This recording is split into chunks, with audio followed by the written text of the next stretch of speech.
سلام دوستان، خسته نباشید. اسم من علیرضا هست و خوش آمدید به این ویدیو.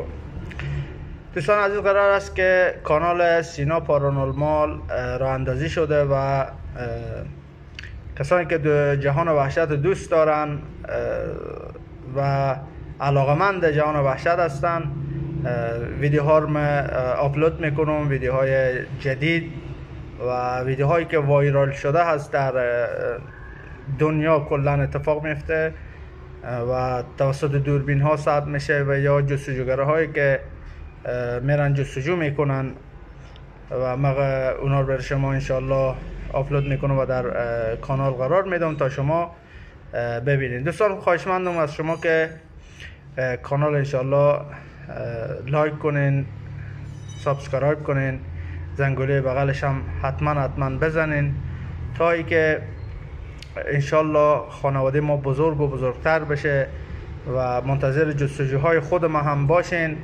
انشالله قرار است که جستجو بریم.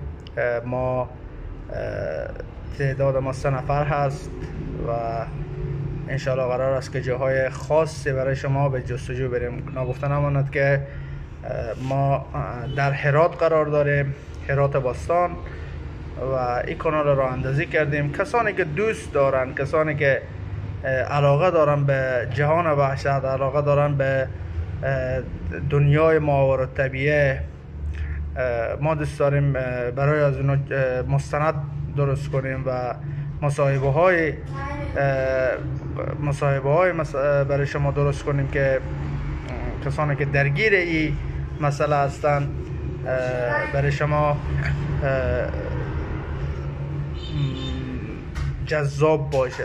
خب پرحرفی نمی کنم، امیدوارم که از ویدیوها حمایت کنین، لایک کنین. من برای شما ویدیو آپلود میکنم، زحمت میکشم و انشالله شما هم با حمایت و لایک ویدیوها برای من کمک میکنه. و دوستان نگفتن همانه که یک کامنت حتما بذارین، کامنت بذارین، چند کامنت انگلیسی بذارین در ویدیوها که خود یوتیوب طبق قوانین یوتیوب باید حداقل 5 کامنت بذارین شما که ویدیوها یوتیوب قبول کنه، یعنی بپذیره.